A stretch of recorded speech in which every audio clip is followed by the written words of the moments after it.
Salut la troupe, j'espère que vous allez bien. Alors aujourd'hui on va parler donc du routeur. On va commencer par la carte principale. On va parler déjà de l'ensemble, qu'est-ce qui a été apporté par rapport à l'ancien, pourquoi j'ai fait ça déjà. Donc voilà la carte principale finie. Alors qu'est-ce que on retrouve alors d'avant? Le potentiomètre par rapport à la carte du V2, voilà. Le potentiomètre, il existe toujours, donc j'ai toujours gardé ça parce que c'est pratique. Je rappelle, le potentiomètre, c'est pour la consigne, donc si on veut que le chauffe-eau il soit chauffé tous les jours à tant de degrés. La pince, qu'est-ce que j'ai modifié? Là, on en parlera après. La sonde de température pour le chauffe-eau, toujours la même, avec sa résistance de 4,7 ohms.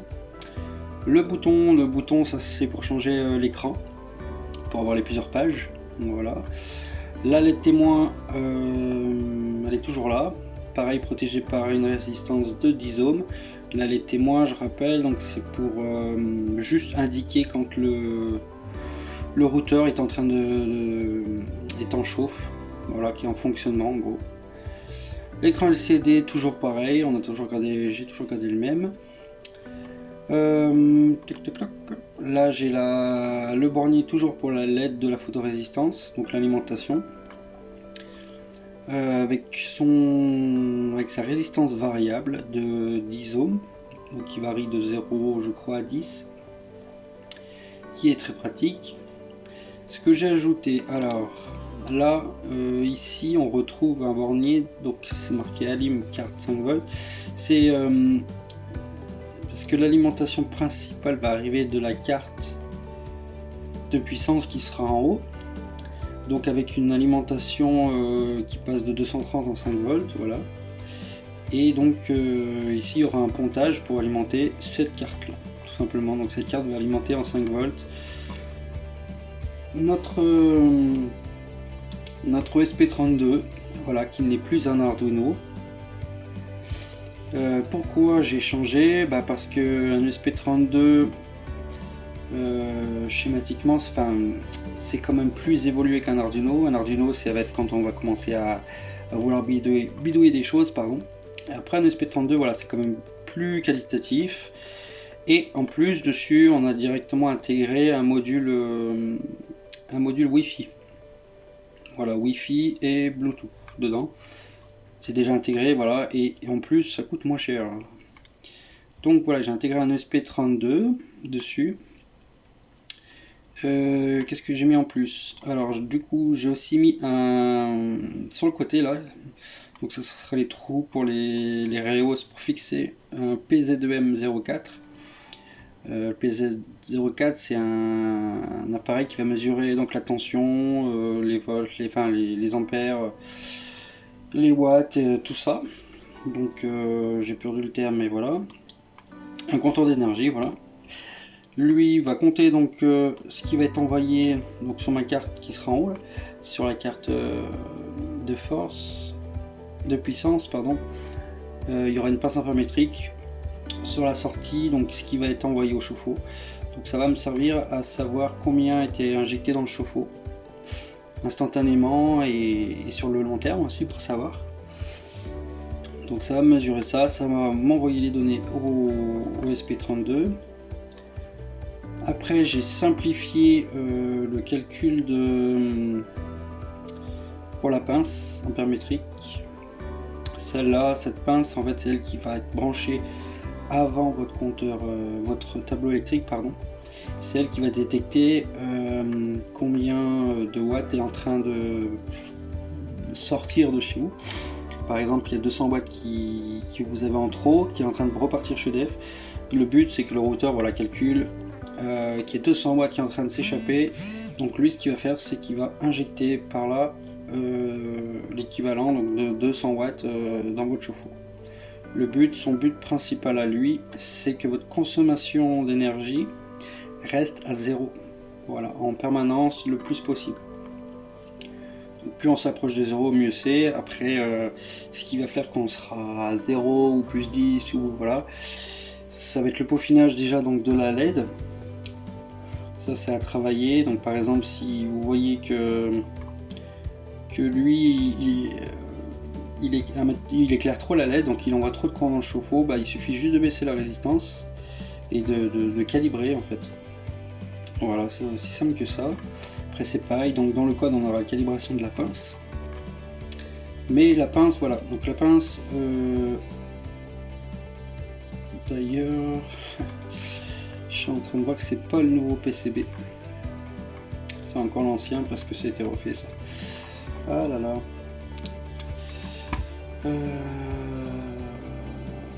Pourquoi j'ai pas le nouveau?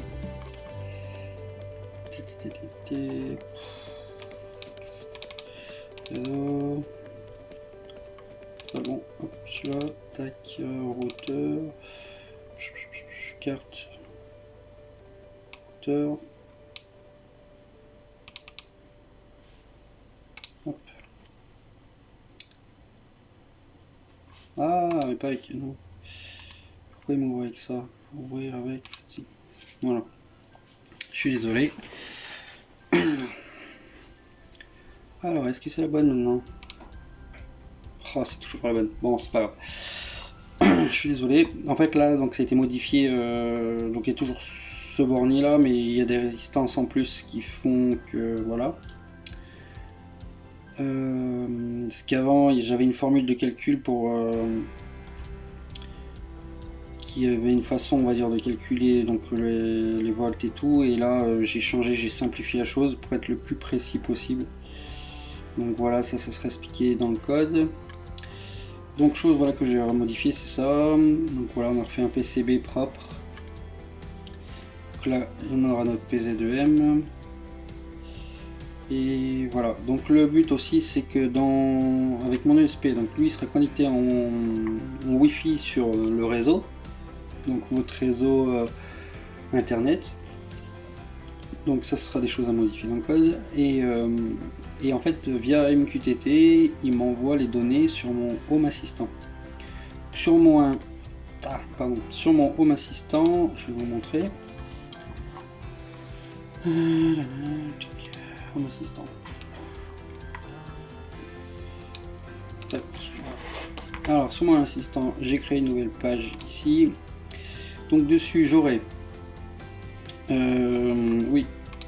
Est-ce que j'ai pas la nouvelle carte? Ça c'est embêtant.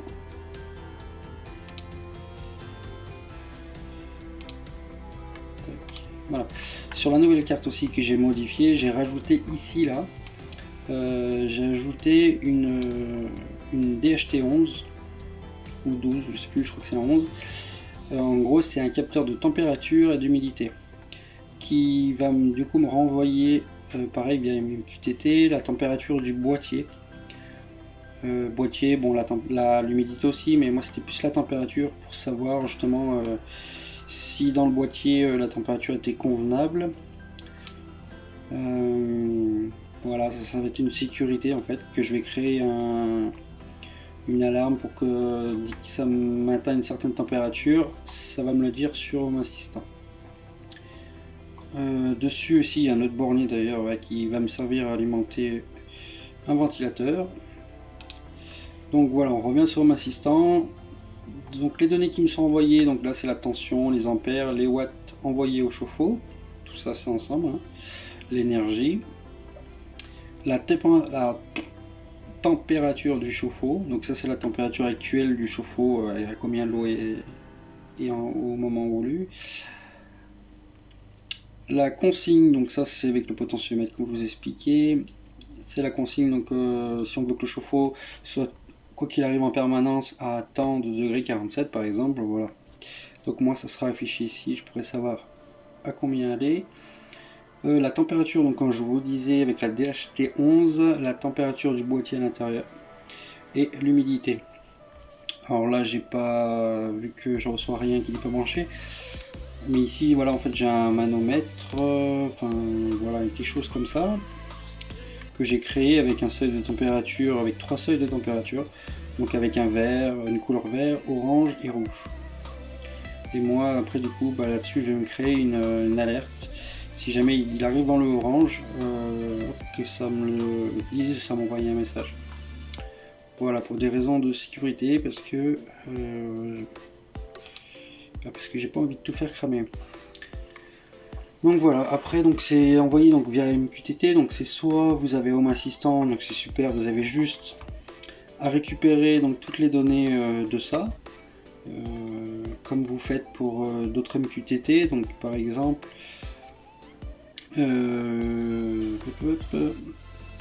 MQTT, alors on va aller voir ce que j'ai mis pour récupérer. Tac, qui s'en sort. Voilà, PZM, routeur solaire, c'est ça. Donc voilà, après c'est pareil, ça vous l'aurez. Donc voilà, plateforme MQTT, name router, donc ça c'est le nom du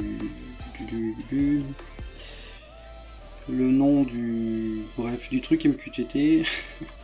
Le topic, donc ça c'est l'élément clé que je veux récupérer de ce topic là. Donc là voilà, moi j'appelais ça test 1, test 2 hein. Donc là voilà, c'est les ampères, les watts, énergie, ainsi de suite. Pour chaque chose que je vais récupérer, il suffit juste de remettre ça. Après là j'ai mis une mesurée, c'est-à-dire que là je veux mesurer en pourcentage. Là silicone, voilà, en pourcentage. Tac, tac. Enfin voilà, je sais pas si vous avez déjà fait de MQTT, mais c'est pareil, là c'est j'ai MQTT aussi pour mon production solaire. Voilà, si vous avez des questions après sur la MQTT, je vous conseille d'aller sur la chaîne Itunomi. Il est très fort là-dessus, il saura vous expliquer comme il faut. Donc voilà. Donc, tout ça, Blum. Donc tout ça a été testé indépendamment parce que j'avais pas encore reçu la carte. Mais donc je l'ai fait moi sur une platine d'essai, hein, platine comme ça. Donc j'ai testé déjà tout ce qui est transfert de données, donc en MQTT, tout ça, là ça fonctionne. Bon, la LED, ça fonctionnait avant, donc il n'y a pas de raison que ça marche pas. L'écran LCD, ça a été testé. La LED témoin, le bouton, la sonde de température et la pince aussi. Donc là j'attends de recevoir le PCB, de pouvoir enfin monter tout ça. Et de pouvoir faire les choses un peu plus concrètes.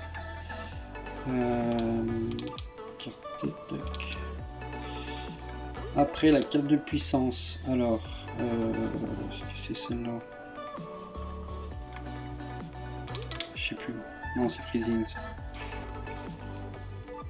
Oh non, bah ça. Parce que j'ai fait un paquet d'essais et d'erreurs. Carte triac. Donc ça va être voilà la carte triac que je vais faire fabriquer.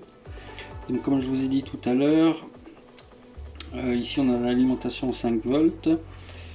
Là nos bornes d'entrée, donc pour le node c'est juste un pont, hein, parce que le node n'en coupe pas. Là nos entrées de phase, donc entrée ici. C'est pour ça donc on récupère notre phase, hop, pour alimenter notre transformateur, notre ici. Là notre départ 5 volts, donc là j'en ai deux. Donc j'en aurai un pour le ventilateur, voilà comme je vous ai dit. Un pour le ventilateur qui sera sur un variateur de tension. Et un qui va alimenter donc notre carte qui sera plus bas. Et là après on aura, donc là ici c'est un porte fusible, donc un fusible pour sécuriser notre système. Ici donc notre entrée pour piloter notre MOC 3041, que je dise pas de bêtises. Voilà, pour séparer en fait on va dire le haute tension et le basse tension. Voilà, pour créer un... Ah, j'ai perdu le nom. Bref, pour séparer quoi.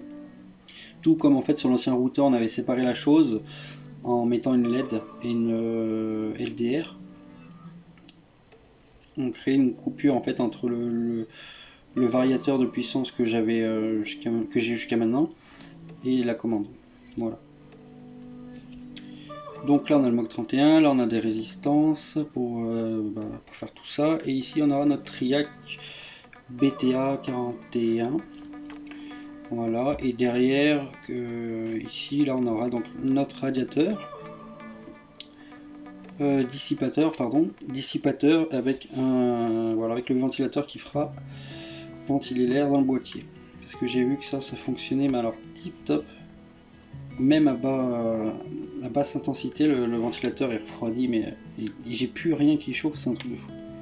En gros, juste à souffler dessus, ça aurait suffi, quoi. Donc voilà, moi j'aime bien faire les choses en sécurité, dès que ça commence à chauffer, ça me plaît pas. Donc voilà, ça, cette carte là aussi c'est pareil, elle est partie en fabrication et bah, j'attends que ce soit fait, quoi, pour la recevoir, pour la tester.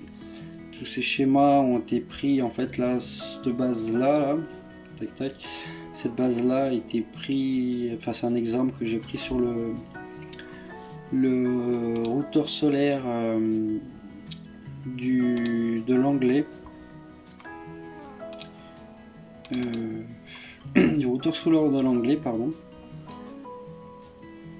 Voilà, en gros c'est ce qui, hop, voilà, c'est ce que lui avait fait. Donc moi j'ai remis ça sur ma carte électronique.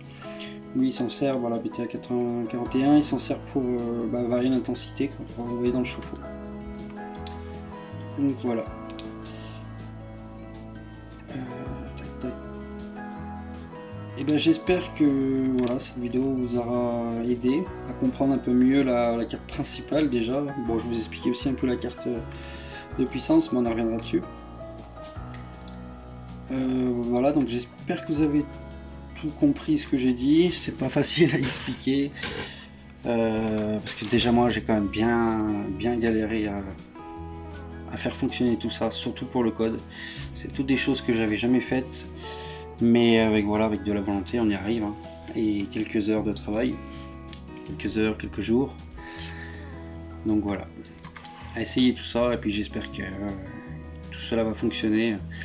Là aujourd'hui j'ai reçu ma facture d'électricité et je suis je serais presque content de la payer. Bon, voilà, allez, je vous laisse, hein, soyez forts, et puis on se retrouve pour la prochaine vidéo. N'hésitez pas à mettre un petit pouce bleu, ça fait plaisir, des commentaires, qu'ils soient positifs ou négatifs, hein. De toute façon tout fait avancer dans la vie. Et puis voilà. Allez, ciao ciao.